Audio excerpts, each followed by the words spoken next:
9 मार्च 1967 का प्रातः क्लास चल रहा था। पहले पेज के अंत में बात चल रही थी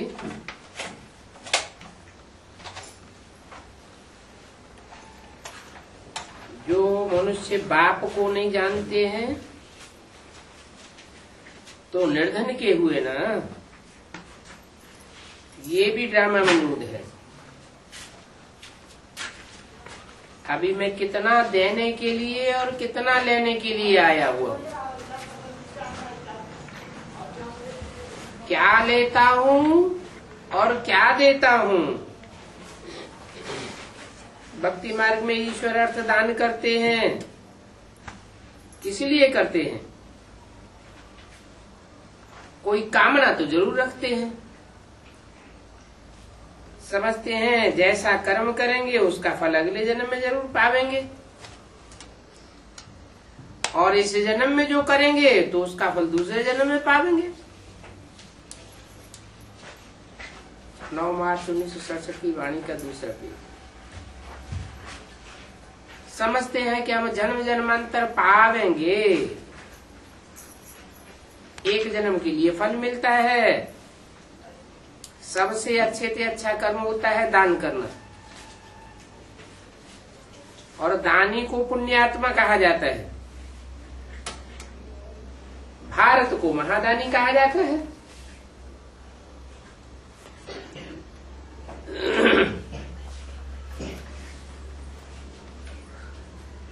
भारत में जितना दान होता था उतना और कोई खंड में नहीं होता था। क्यों?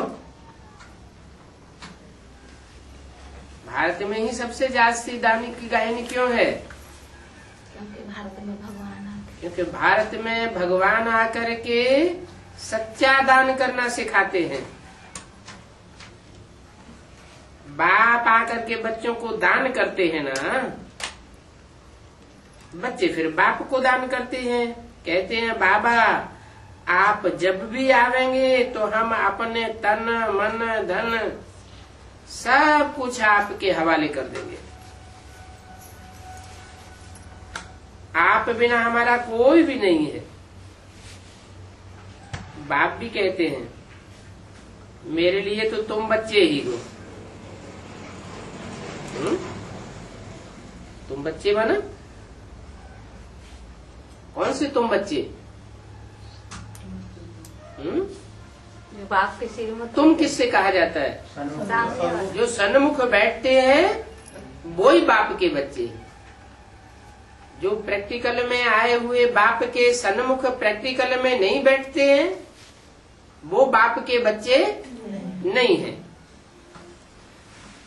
मुझे कहते हैं हेवनली गॉड फादर, अर्थात स्वर्ग की स्थापना करने वाला।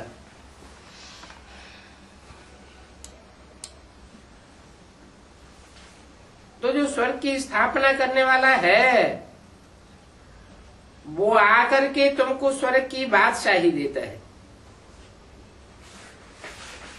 उनको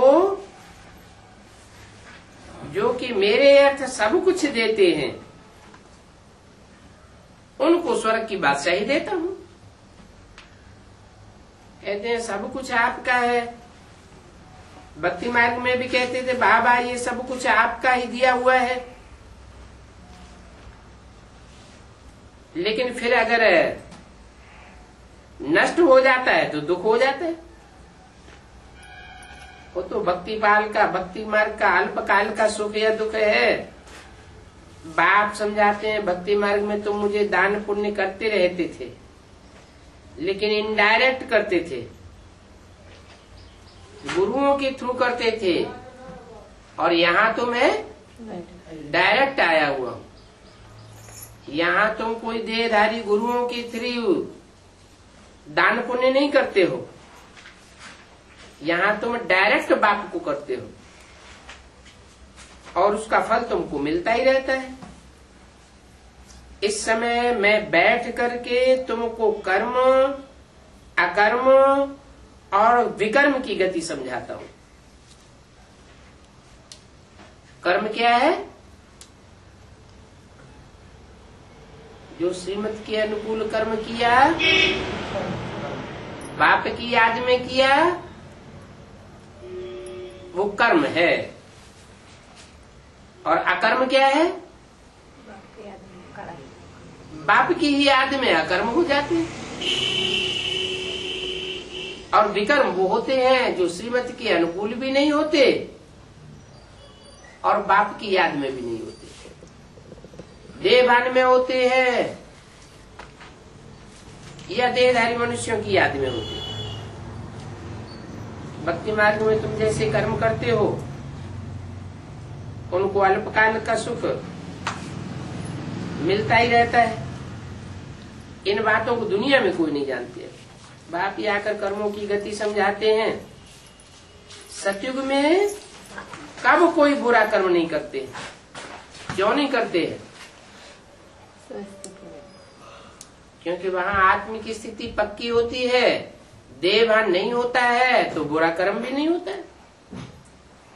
इसलिए वहाँ सदैव सुख ही सुख है। क्यों सुख है? क्योंकि सदैव स्वस्थिति है। स्वस्थिति माना स्वर्ग, परस्थिति माना नरक। तो पर क्या है और स्व का है क्या है? स्व माने आत्मा और पर माना आत्मा के अलावा जो कुछ भी हम देखते हैं इन आंखों से, वो सब पर है। बच्चे याद करते हैं सुखधाम को, स्वर्ग को, और अभी बैठे हैं नरक में। फिर भी कह देते हैं फलाना स्वर्ग पधारा। आत्मा को स्वर्ग कितना अच्छा लगता है और आत्मा कहती भी है कि फलाना स्वर्ग पधारा, परंतु तमो प्रधान होने के कारण किसी को कुछ पता नहीं लगता है कि स्वर्ग पधारा या नरक पधारा या कहाँ पधारा। स्वर्ग क्या था, कब था, कुछ भी पता नहीं है। अभी बेहद का बाप कहते हैं तुम कितने तमो प्रधान इडियट बन गए थे, ड्रामा को जानते नहीं, समझते भी हैं कि सृष्टि का चक्र फिरता है तो हूबहू फिरेगा ना। वो तो सिर्फ कहने मात्र कह देते हैं। अभी तुम तो जानते हो कि कलयुग के बाद सतयुग जरूर आना, और अभी संगम युग है और इस संगम युग का ही गायन है। एक ही युग है जिसका शास्त्रों में गायन है। न सतयुग का गायन है, न त्रेता का गायन है, न द्वापर का, न कलयुग का। वास्तव में चारों युगों का जब अंत होता है, नया कल्प शुरू होना होता है, तो कलयुग का अंत और सतयुग का आदि का जो संगम है उसका गायन है। आधा कल्प देवताओं का राज्य चलता है और आधा कल्प आसुरी राज्य चलता है। तो ये देवताओं का राज्य कहाँ चला गया? जो आसुरी राज्य करने वाले हैं वो देह अभिमानी है। मनुष्य गुरुओं के द्वारा जो राज्य का संचालन होता है, जो धर्म बनता है, वो आसुरी राज्य है। तो देखो इन देवताओं को कौन जीते लेता है? तो देह अभिमानी असुर जीते लेता है। ये भी किसको पता नहीं है कि रावण कौन है जो जीत लेता है। वही देवी देवताएं वाम मार्ग में जाने के कारण पतित बन जाते हैं। वाम मार्गी अर्थात व्यभिचारी मार्ग है। तो कहेंगे देवताओं को रावण ने हराया। उन्होंने फिर देवताओं और असुरों की लड़ाई बैठ दिखाई दी है। अब देवताएं और असुर सतयुग में कहां से आवेंगे, त्रेता में कहां से आवेंगे? सतयुग में तो नारायण का राज्य था, 16 कला संपूर्ण था। त्रेता में तो राम का राज्य गाया हुआ है, वहां तो दुख अशांति होती ही नहीं है। तो वास्तव में ये संगम की शूटिंग पीरियड की बात है। अब इन देवात्माओं को रावण हराए रहा है। बाप आकर जीत पहनाते हैं, बाप समझाते हैं तुम 5 विकारों रूपी रावण के कारण हारते हो, फिर तुम ये जीत पाते हो। तो लड़ाई बैठ दिखाई है। ये रावण तुम्हारा दुश्मन होने के कारण इसको तुम सदैव जलाते आते हो, परंतु तुमको पता नहीं है। अभी बाप समझाते हैं रावण के कारण तुम पतित बन गए। 5 विकारों को माया रावण कहा जाता है। कहते भी है माया जीते जगत जीत। ये रावण तुम्हारा सबसे पुराना दुश्मन है। अभी श्रीमत से इन 5 विकारों पर तुम जीत पहन रहे हो, और बाप आए ही हैं तुमको जीत पहनाने के लिए। ये खेल है, माया ते हारे हार, माया ते जीते जीत, जीत बाप पहनाते हैं।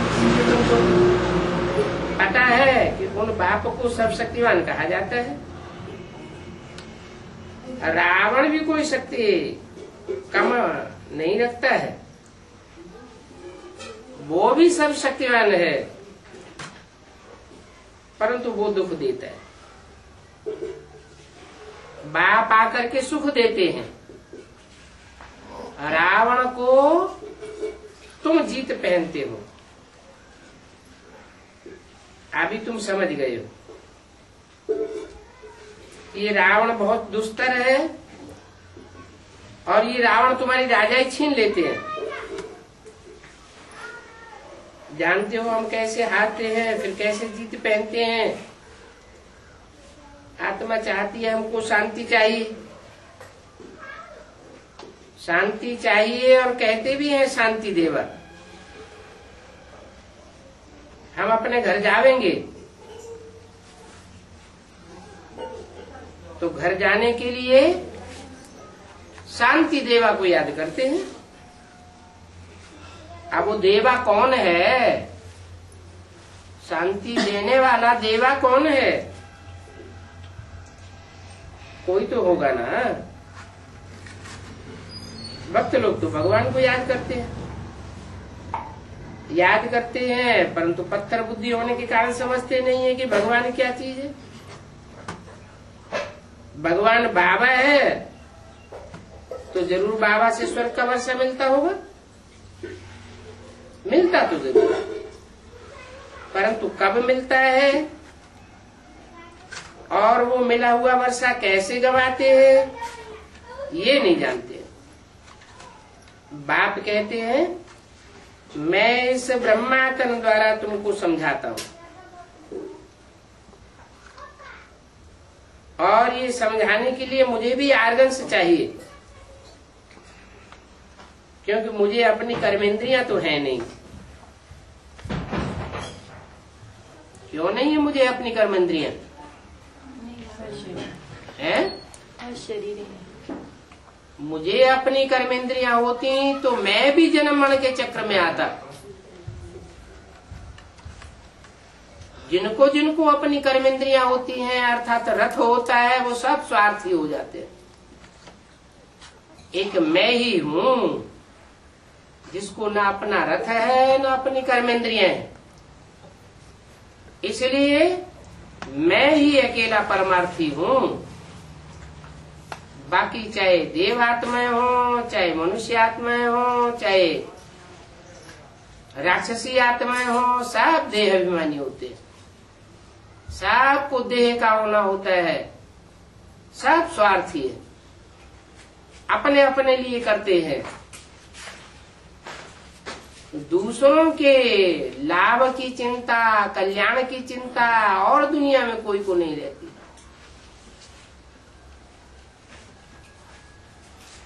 इसलिए मेरा नाम गाया हुआ है कल्याणकारी अर्थात शिव, और शिव के साथ शंकर का नाम जोड़ा हुआ है। तो जरूर बाप जो बेहद का बाप आत्माओं का है, वो इस सृष्टि पर आते हैं तो जो पुरुषार्थ कराते हैं, उन पुरुषार्थ करने वालों में कोई एक ऐसा अव्वल निकलता है जो बाप समान बन जाता है। वो भी निस्वार्थी बन जाता है, लेकिन हमेशा के लिए नहीं। जब तक नई दुनिया स्थापन हो तब तक के लिए बाप का पूरा सहयोगी बनता है। इसलिए सिर्फ मुझे सदाशिव कहा जाता है। बाकी चाहे कोई भी सृष्टि की आत्माएं हो, चाहे हीरो पार्टधारी क्यों न हो, उनको भी सदाशिव नहीं कहा जा सकता। सूक्ष्म वतन में भी कर्मेंद्रियां होती हैं, चलते फिरते तो है ना। जैसे मूवी बायोस्कोप होता है, ये मूवी और टाकी बायोस्कोप निकले हैं, तो बाप को भी समझाने में सहज होता है। तो इनको बाहुबल है और तुम्हारा योग बल है। माना सूक्ष्म वतन वाले जो है, सूक्ष्म शरीरधारी फरिश्ता, और स्थूल दुनिया के जो भी शरीरधारी हैं, वो सब बाहुबल वाले हैं। लेकिन तुम इस बाहुबल का उपयोग करने वाले नहीं हो, तुम तो सिर्फ काय का उपयोग करते हो? योग बल का। योग बल क्या है? मन और बुद्धि के बल को उपयोग करने वाले हो। तुम्हारा योग बल है। वो भी अगर भाई भाई आपस में मिल जावे,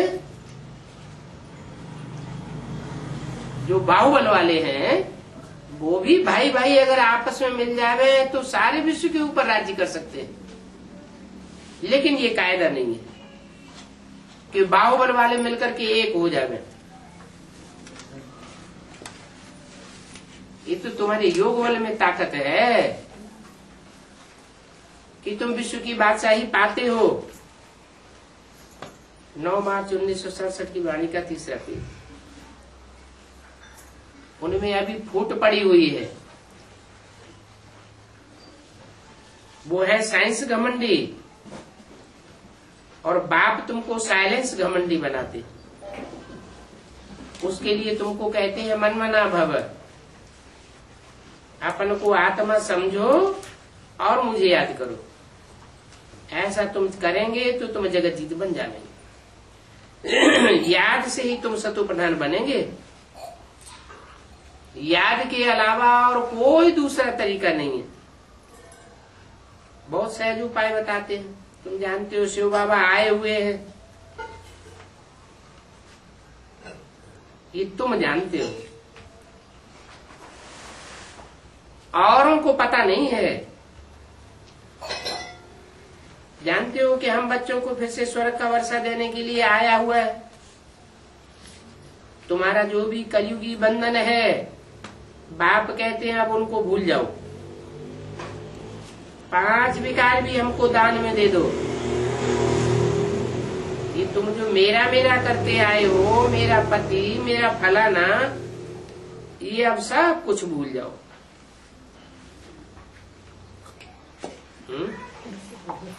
कितने साल हो गए कहते कहते? 70 साल हो गए। ये मेरा मेरा भूल जाओ। क्या भूल गए? क्यों नहीं भूलता? ये सब कुछ होते हुए भी, इन सबको देखते हुए भी उनसे ममत्व को मिटाए दो। ममत्व अर्थात मेरापन मिटाए दो। ये बाप बच्चों को समझाते हैं। जो बाप को जानते नहीं है वो बाप की भाषा को नहीं समझते।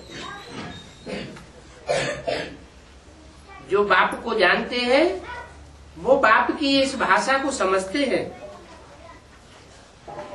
बाप आकर मनुष्य देवता बनाते हैं और देवताएं सत्युग में होते हैं।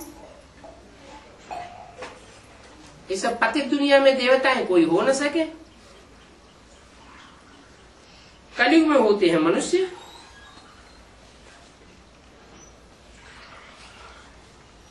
आदि सनातन देवी देवता धर्म सत्युग में था। अभी आदि सनातन देवी देवता धर्म नहीं है,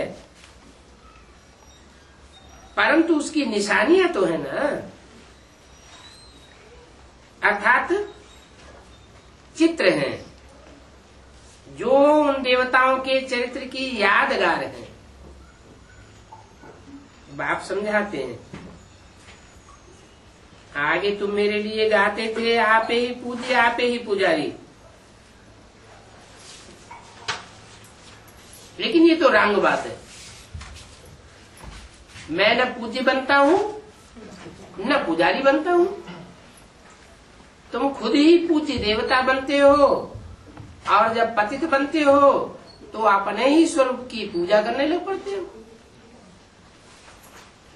मैं तो साधारण मनुष्य तन धारण करता हूं। मुझे कहते हैं ये पतित पावन। साधारण मनुष्य तन धारण करता हूं तो कर्म कैसे करता हूं? साधारण कर्म करता हूं। जैसे सर्व साधारण मनुष्य कर्म करते हैं वैसे मैं भी कर्म करता हूं।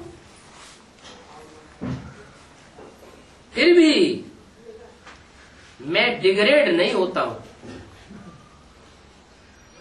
डिग्रेड माना मैं नीचे नहीं गिरता हूं, मैं पतित नहीं बनता हूं। तुम कहते हो हम पावन थे, फिर हम डिग्रेड हो गए और पतित बन गए। मैं तो पतित नहीं बनता हूं। तब तुम बाप से कहते हो, हे बाप अब आकर के हमको पतित से पावन बनाओ। तो हम अपने अपने घर जावे। ये भी जानते हो कि भारत कितना ऊंच था।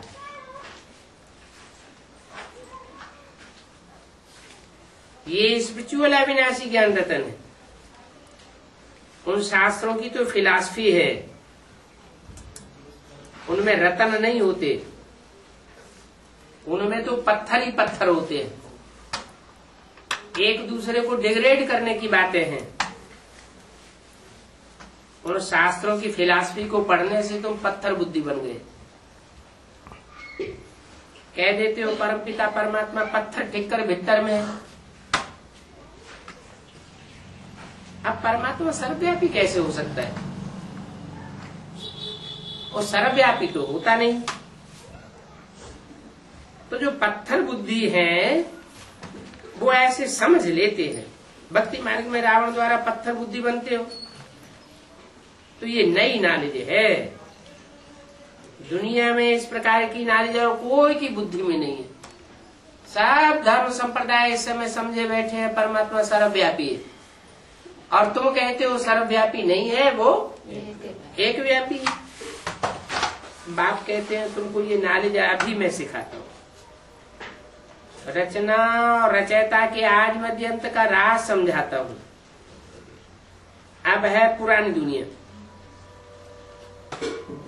इस पुरानी दुनिया में तुम्हारे जो भी चित्र आदि हैं वो सब तुम्हारी सतो प्रधान अवस्था के हैं। उन चित्रों को आज भी मंदिर में पूजा जाता है। तो जरूर जो चित्र है वो उस चरित्र की यादगार हैं, जिन्होंने पवित्रता को धारण किया है।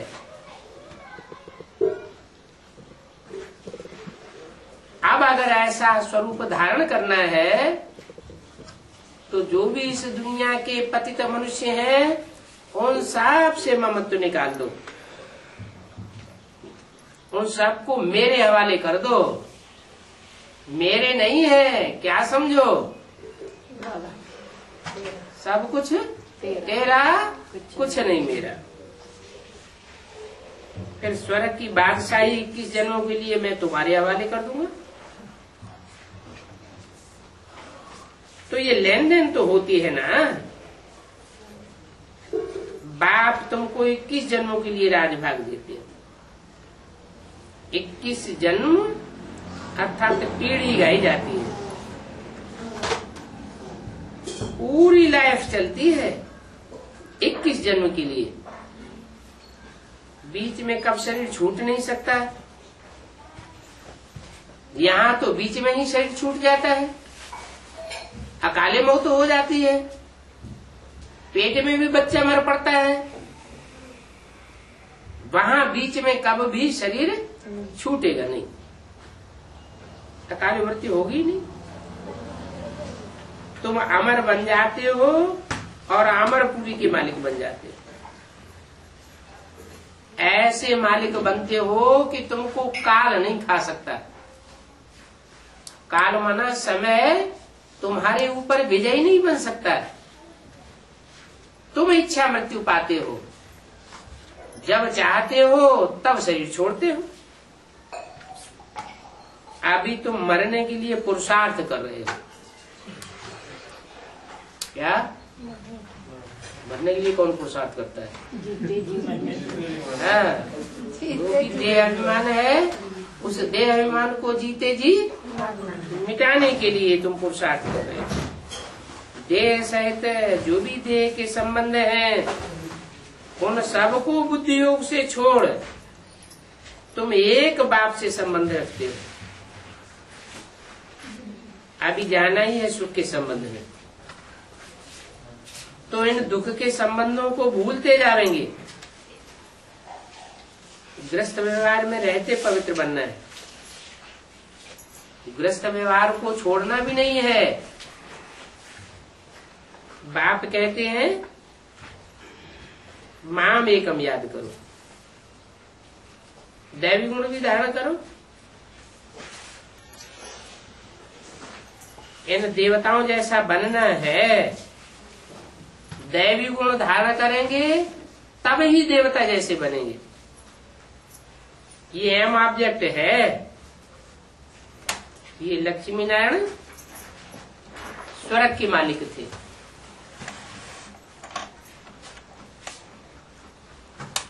इन्होंने कैसे राज्य पाया?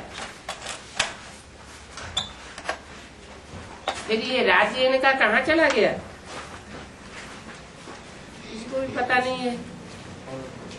अभी तुम तो जानते हो कैसे 84 जन्म लेते हैं और 84 जन्म लेते लेते ऐसे बन जाते हैं। अभी तुम बच्चों को दैवी गुण धारण करने, आश्रित गुण त्यागने हैं। दुख देना ये आसुरी गुण है। मनसा वाचा कर्मणा कोई भी को भी दुख नहीं देना है। देखो बाप भी तो दुख हरता सुख करता गाया हुआ है ना, तो तुमको भी सभी को सुख का रास्ता बताना है। अर्थात अंधों की लाठी बनना है। तुम भी अंधों की लाठी बनते तो हो, लेकिन रावण ने तुमको अंधे की औलाद अंधे बनाई दिया। अभी तुम सोच रहे बनते हो, वो अभी भी है अंधों की औलाद अंधे। कौन? तुम सोच रहे बनते हो और वो अभी भी है अंधे की औलाद अंधे। कौन? ओ कौरव, जो कौनों की तरह कांव कांव करते रहते हैं, अर्थ कुछ भी नहीं। जैसे रामायण पढ़ते हैं ना भक्ति मार्ग में, पुराण पढ़ते हैं, रामायण पढ़ते हैं, गीता पढ़ते हैं, पढ़ते रहते हैं, अर्थ कुछ भी बुद्धि में बैठता नहीं। यहाँ भी ऐसे है, जो ब्राह्मण है समझते हैं हम मुरली पढ़ते हैं, लेकिन मुरली का अर्थ क्या है वो उनकी बुद्धि में बैठता नहीं। अभी बाप से ज्ञान का तुमको तीसरा नेत्र मिला है। अभी तुम जानते हो बाप कैसे पार्ट बजाता है। तीसरा नेत्र किससे मिलता है? बाप से। तो ब्रह्मा बाप को तीसरा नेत्र दिखाया जाता है क्या? विष्णु को तीसरा नेत्र दिखाया जाता है क्या? न ब्रह्मा को दिखाते हैं न विष्णु को दिखाते हैं। तीसरा नेत्र दिखाते ही है शंकर को। उसको शिव नेत्र कहा जाता है। क्यों शिव नेत्र कहा जाता है? क्योंकि शिव स्वयं प्रवेश करते हैं। नेत्र अर्थात आत्मा। दाया नेत्र, बाया नेत्र और उन दोनों के ऊपर का नेत्र। माना रामकृष्ण की आत्माएं जैसे कि आंखें हैं त्रिमूर्ति शिव की। उन आंखों में एक आंख है बाई आंख, जो धर्मराज के रूप में पार्ट बजाती है। गुण भी देखती है, अवगुण भी देखती है और फिर फैसला करती है। उसको कहते हैं निर्णय शक्ति। बुद्धि रूपी आंख। और एक है दाई आंख, गुण देखती है, अवगुण नहीं देखती। गांधारी और धृतराष्ट्र क्या करते थे? हैं? नहीं, वो अपने बच्चों के गुण ही गुण देखते थे, उनके अवगुण उनको नहीं दिखाई पड़ते थे। अभी ये बाप आया हुआ है, ये निर्मोही बाप है।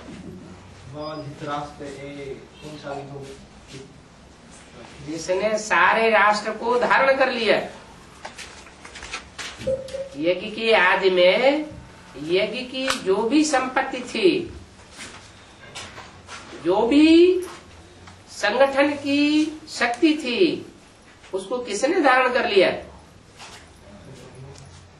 है? अलफ को मिला अल्लाह, बे को मिली बादशाही, आई कार अल्लाह की, हुआ रिल कराही। अलफ को मिला अल्लाह, बे को मिली झूठी बादशाही। किसको मिली झूठी बादशाही? तीन मूर्तियां हैं। तीन मूर्तियों में जो ब्रह्मा का पार्ट है उसको झूठी बादशाही मिलती है, या जो शंकर का पार्ट है उसको झूठी बादशाही मिलती है? ब्रह्मा को झूठी अल्पकाल की बादशाही मिल गई, और जो शंकर का पात्रधारी है उसकी जो बादशाही का गायन है वो तो तीनों लोकों में विख्यात है। शास्त्रों में भी उसकी महिमा है। वो विश्व का राज्य दुनिया में और कोई को प्राप्त नहीं होता। दूसरे दूसरे धर्म पिताएं और उनके फॉलोअर्स ने बहुत पुरुषार्थ किया सारे विश्व के ऊपर राज्य करने के लिए, कोई भी विश्व के ऊपर विजय नहीं हो पाया। तो अभी तुमको इन अंधों की लाठी बनना है। जो अंधे की औलाद अंधे हैं उनको रास्ता दिखाना है, क्योंकि तुमको ही ज्ञान का तीसरा नेत्र मिलता है, उनको नहीं मिलता। अभी बाप तुमको पढ़ाए रहे, उनको नहीं पढ़ाए रहे। जब तुम पढ़ाई पूरी करेंगे तो ये पढ़ाई लोप हो जाएगी। तुम देवता बनेंगे और देवताओं की बुद्धि में से सारा ज्ञान उड़ जाएगा। बाप कहते हैं ये देवताओं में नॉलेज रहती ही नहीं है। तो ब्रह्मा मुखवंशावली ब्राह्मण ही रचयिता और रचना के ज्ञान को जानते हो, और कोई भी जान ही नहीं सकते। क्यों नहीं जान सकते?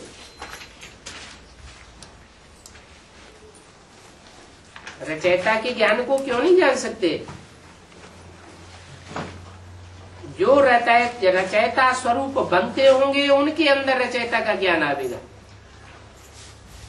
और रचना का भी आएगा। जो रचयिता बनते ही नहीं, राधा कृष्ण जैसे बच्चों को जन्म देते ही नहीं, उनके अंदर वो ज्ञान कैसे आवेगा? उनसे पूछा जाए कि राधा कृष्ण का जन्म कैसे होगा, तो कभी नहीं बता सकेंगे। तुम्हारी बुद्धि में बैठता है कि राधा कृष्ण का जन्म कैसे होता है, क्योंकि तुम उनके रचयिता बनते हो। राधा कृष्ण जैसे बच्चे तुम्हारी रचना बनते हैं, इसलिए तुम जान सकते हो। इन लक्ष्मी नारायण आदि में ये ज्ञान होता तो फिर ये परंपरा से चला आता, वहां ज्ञान की दरकार ही नहीं। ज्ञान सदगति के लिए होता है, वहां तो सदगति हुई पड़ी है। तो अभी तुम सब कुछ बाप को दान करते हो, तो फिर बाप तुमको 21 जन्मों के लिए सब कुछ दे देते हैं।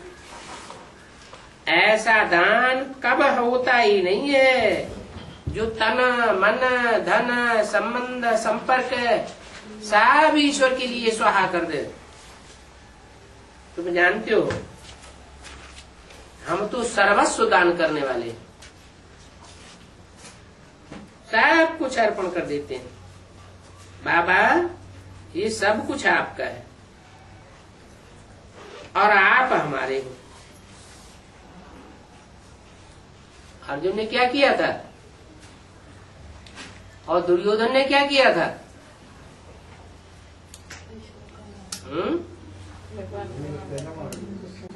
अर्जुन भी गया भगवान के सामने और दुर्योधन भी भगवान के सामने गया। दोनों ने कहा कि हमें चाहिए, तो दुर्योधन ने क्या कहा? हमें क्या चाहिए? सेना। आपका धन पद राज मान मर्तबा सब कुछ हमें दे दो। ये नहीं कहा हमें आप चाहिए। और अर्जुन ने क्या कहा? हमें कुछ नहीं चाहिए, आप हमारी तरफ हो जाओ, आप हमारे हो जाओ। धन पद मान मर्तबा जो कुछ जो मांगता है, जिसे इच्छा हो उसे दे दो। यज्ञ में भी ऐसे ही है। इस यज्ञ में जिनको धन पद मान मर्तबे की यहाँ इच्छा है, उनको धन पद मान मर्तबा मिल जाता है, महल माणियां अटारियां मिल जाती हैं। लेकिन जो अविनाशी बादशाही है, 21 जन्मों का जो सुख है, वो सुख वहां नहीं ले पाते। वो वहां बनेंगे दास दासी, और यहाँ वो सुख भोग लेते हैं। बाप कहते हैं यहाँ जितना भोग लेंगे उतना वहां कम हो जाएगा।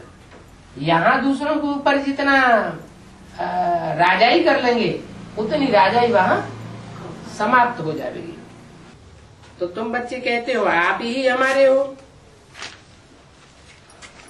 कहते हो त्वमेव माता च पिता त्वमेव। पाठ तो बजाते हैं ना, माता का भी पार्ट बजाते हैं, बाप का भी पार्ट बजाते हैं, बच्चों को अडॉप्ट करते हैं। कौन अडॉप्ट करते हैं? शिव बाबा। अडॉप्शन साकार में होता है। हाँ, शिव बाबा अडॉप्ट करते हैं, शिव बाप अडॉप्ट नहीं करते।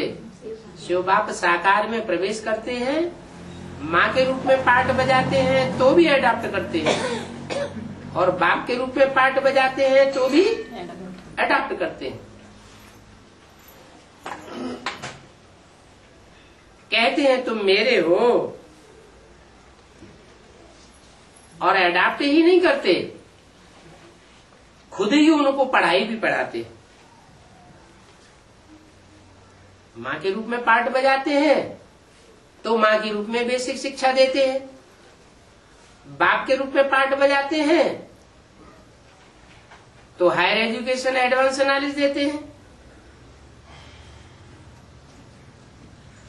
पढ़ाई पढ़ाकर फिर खुद ही गुरु बनकर सबको साथ ले जाते हैं। गुरु का काम क्या है? सदगति करना। काहे की सदगति करना? सिर्फ मन बुद्धि की, मन बुद्धि की भी सदगति करते हैं और शरीर की भी सदगति करते हैं। कहते हैं ये शरीर रूपी नैया और तुम्हारी आत्मा दोनों का खेवैया मैं एक बाप हूँ। शरीर रूपी नैया को भी विषय सागर के पार ले जाता हूँ और आत्मा जो उस नैया में बिठैया है उसको भी पार ले जाने वाला एक ही खेवैया बाप आया हुआ। कहते हैं सिर्फ तुम मुझे याद करो तो पावन बन जाएंगे, तो तुमको साथ ले जाऊंगा। क्योंकि ये यज्ञ रचा हुआ है ना, ये शिव ज्ञान यज्ञ है। लेकिन भक्ति में इसका नाम क्या दिया है? रुद्र ज्ञान यज्ञ नाम दिया। क्यों? जब शिव ने आकर के ये ज्ञान यज्ञ रचा, शिव ने आकर के माँ के रूप में ज्ञान दिया, बाप के रूप में ज्ञान दिया, सदगुरु के रूप में आकर के सदगति करते हैं, टीचर के रूप में आकर के शिक्षा देते हैं, फिर शिव ज्ञान यज्ञ नाम क्यों नहीं दिया? तो रुद्र ज्ञान यज्ञ नाम क्यों दिया है? हाँ, जब तक रौद्र रूप धारण न करें तब तक बच्चे असली पुरुषार्थ करते ही नहीं। सीधी उंगली से घी निकलता ही नहीं। तो ये शिव ज्ञान यज्ञ है, इसमें कमाई बहुत है। तुम तन मन धन सब इसमें स्वाहा कर देते हो और खुशी खुशी से स्वाहा करते हो। 9 मार्च 1967 की वाणी का 4था पेज। तुम्हारा सब कुछ अर्पण हो जाता है, बाकी सिर्फ तुम्हारी आत्मा रह जाती है। क्या सब स्वाहा कर देते हो, सिर्फ क्या बचता है? तुम्हारी आत्मा बचती है। बाबा बस अब हम आपकी ही मत पर चलेंगे और कोई देहधारी की मत को स्वीकार नहीं करेंगे।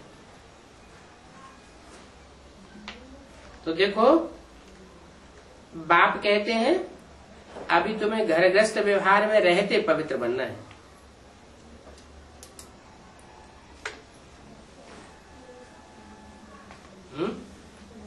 क्या? कहाँ रहते पवित्र बनना है? घर गृहस्थ व्यवहार में रहते पवित्र बनना है। गृहस्थ व्यवहार को छोड़ना नहीं है। जो छोड़ते हैं तो सन्यासी कहे जाते हैं। मैं सन्यासियों को आकर के ज्ञान नहीं देता हूं, और खुदा न खास्ता अगर सन्यासियों ने ज्ञान लिया भी है तो उसका सही अर्थ से उपयोग नहीं किया। जैसे द्रोणाचार्य हैं, अश्वत्थामा है, भीष्म पितामह है, उन्होंने ज्ञान तो लिया लेकिन फिर साथ किसका दिया? कौरवों का साथ दिया। और भगवान ने किसका साथ दिया? पांडवों का साथ दिया। तो बाप कहते हैं घर व्यस्त व्यवहार में रहते पवित्र बनना है। 60 वर्ष की आयु होती है तो उनको वानप्रस्थ अवस्था कहा जाता है। इसमें भी 60 वर्ष की आयु में हमने प्रवेश किया। किसमें है? ब्रह्मा में। लेकिन यहाँ इसमें नहीं लिखा है, इसमें लिखा है इनमें।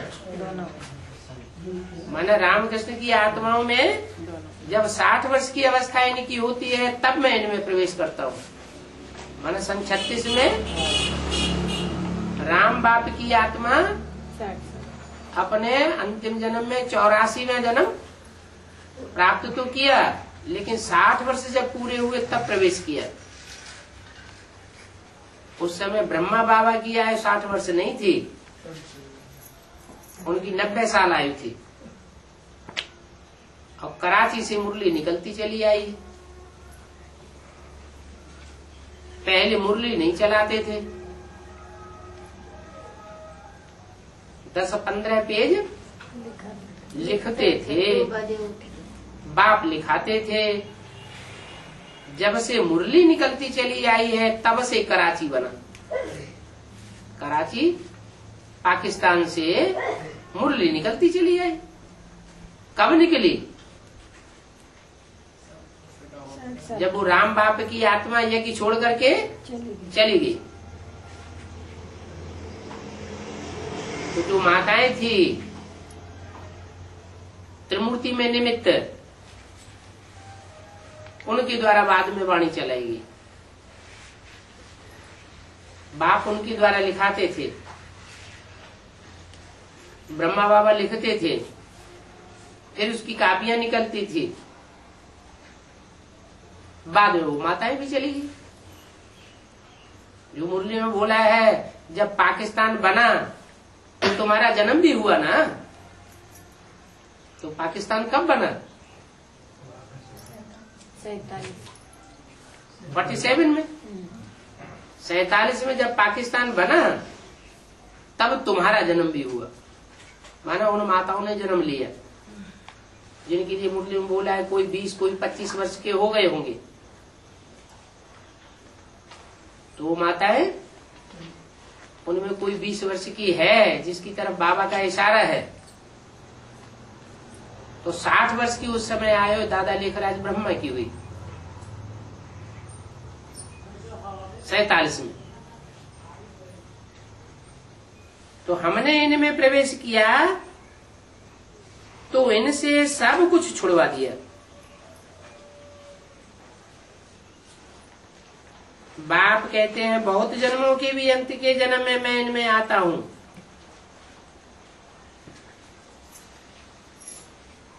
तो वानप्रस्थ अवस्था हुई ना। अभी तुम सच्ची सच्ची वानप्रस्थ अवस्था में जाने की तैयारी करते हो। ये क्या बात? झूठी वानप्रस्थ अवस्था क्या होती है और सच्ची वानप्रस्थ अवस्था क्या होती है? वो तो 60 वर्ष की शारीरिक वानप्रस्थ अवस्था है और तुम्हारी सच्ची वानप्रस्थ अवस्था वो है जब तुम वाणी से परे की स्टेज में चले जाते हो। जब तक वाचा की शक्ति चलती है, जब तक कर्मेंद्रियों की शक्ति चलती है, तो ये बाहुबल की शक्ति है या योग बल की शक्ति है? ये योग बल से विश्व की बादशाही पावेंगे या बाहुबल से विश्व की बादशाही पावेंगे? 70 साल हो गए भाग दौड़ करते करते, भाषण करते करते। भाषण करना माने वाचा की पावर और भाग दौड़ करना माना कर्मेंद्रियों की पावर। इससे क्या विश्व की बादशाही मिली क्या? सवाल ही पैदा नहीं होता। ये है साइलेंस बल, योग बल, ये बाहुबल नहीं है। बाप आकर के बाहुबल नहीं सिखाते। बाप तो कहते हैं कि अगर दूसरे को ज्ञान भी सुनाना है तो भी क्या करो? बाप की याद में सुनाओ तो असर पड़ेगा। अगर सिर्फ वाचा चलाई और याद नहीं है तो रिजल्ट क्या होगा? सुनने वालों के ऊपर असर नहीं पड़ेगा। तो तुम सच्ची वानप्रस्थ अवस्था में जाने की तैयारी कर रहे हो और कोई वापस जाने के लिए थोड़ी तैयारी करते हैं। अब बाप सबको कहते हैं, सिर्फ तुमको नहीं कहते हैं, सबको कहते हैं तुम्हारी सबकी वानप्रस्थ अवस्था है। क्या?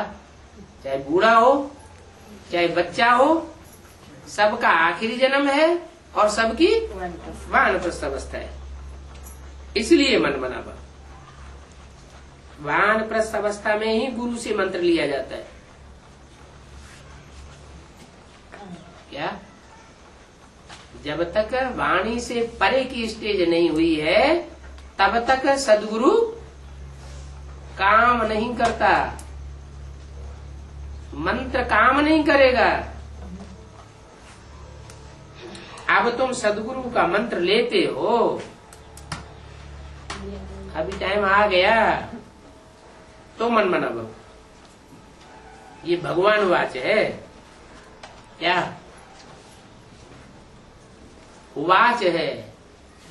भगवान बोलते हैं। क्या बोलते हैं? कि मुझे याद करो तो तुम्हारे विकर्म विनाश होंगे। बोलते हैं तो क्या निराकार बिंदी बोलती है या साकार रूप में बोलते हैं? तो साकार रूप में बोलते हैं तो याद किसको किया जाएगा? साकार में निराकार। उसी साकार में निराकार को याद किया जाएगा, जिसमें वो निराकार आकर के साकार रूप में पाठ बजाते हैं। उसे याद करेंगे तो तुम्हारे विपरीत कर्म भस्म होंगे। उस स्वरूप को याद नहीं करेंगे, धर्म पिताओं की तरह सिर्फ बिंदु को याद करेंगे तो तुम्हारे पाप कर्म भस्म नहीं होंगे। कोई भी धर्म पिता के पूरे पाप कर्म भस्म होते हैं? कोई भी मनुष्य गुरु या धर्म पिता जो है वो पूरे 84 जन्म लेता है क्या? नहीं लेता। जो उन धर्म पिताओं के आधार मूर्त है वो 84 जन्म लेते हैं क्या? वो भी 84 जन्म नहीं लेते। क्यों नहीं लेते? क्योंकि उनकी बुद्धि में वो साकारी स्वरूप जो बाप के रूप में, टीचर के रूप में, सदगुरु के रूप में सृष्टि पर पाठ बजाता है प्रैक्टिकल में, वो उनकी बुद्धि में बैठता ही नहीं। न बैठने के कारण उनके पूरे पाप कर्म भस्म होते ही नहीं। तो मुझे याद करो तब तुम्हारे पाप कर्म भस्म होंगे। यहाँ अभी सबकी वानप्रस्थ अवस्था है। अभी सबको जाना है घर। वो शिवपुरी है। क्या? जहाँ जाना है वो किसकी पुरी है? शिवपुरी है, माना कल्याणकारी पुरी है।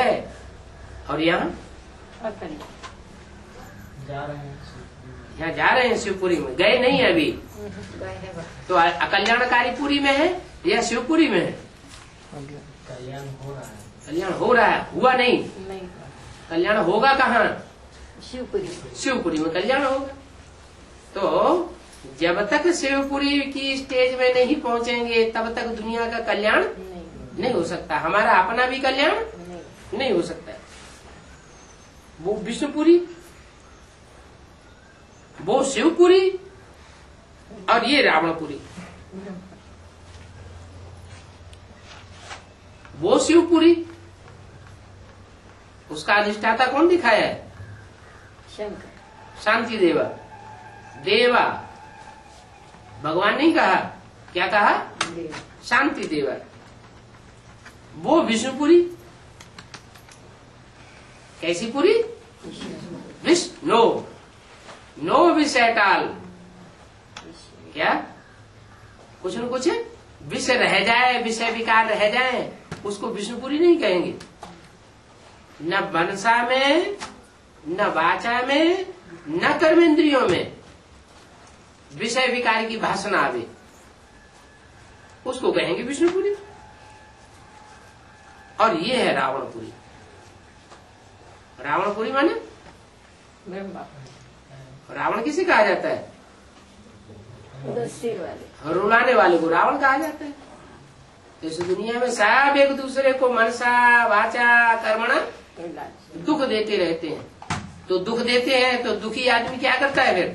फिर रोता है, कोई बाहर के आंसुओं से रोता है जैसे कन्या माता है, और कोई अंदर के आंसुओं से रोते हैं। अंदर अंदर का रोना और बाहर का रोना, रोते सब है, क्योंकि रावणपुरी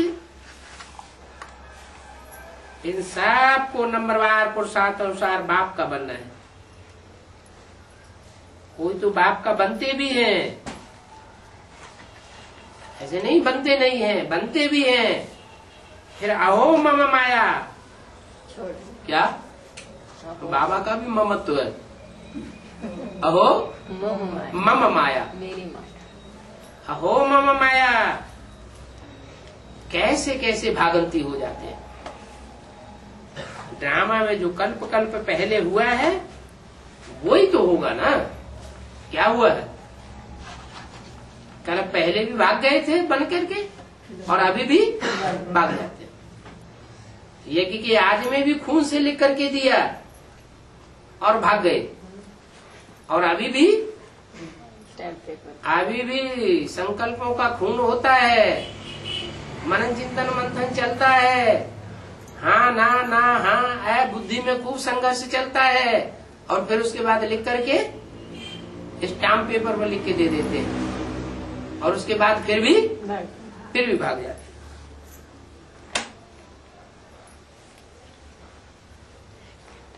तुम समझते हो कल पहले ऐसा हुआ था, इसमें गुटखा खाने की बात नहीं है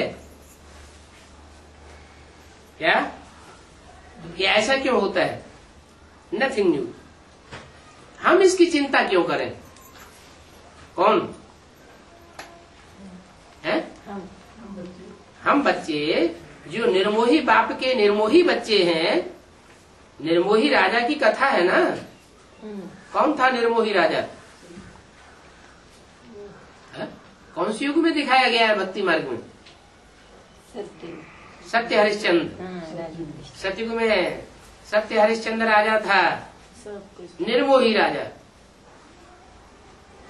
बाप बाप नहीं, बच्चा बच्चा नहीं, पत्नी पत्नी नहीं। तो नथिंग न्यू, हम क्यों चिंता करें? तुमको तो बाप निर्मोही बना देते। फलाना गया तो जाने दो, क्या हुआ? गया तो गए। तो ये है मोहजी का राजा की कथा। सतयुग में जो भी राजाएं होते हैं वो सब निर्मोही होते हैं।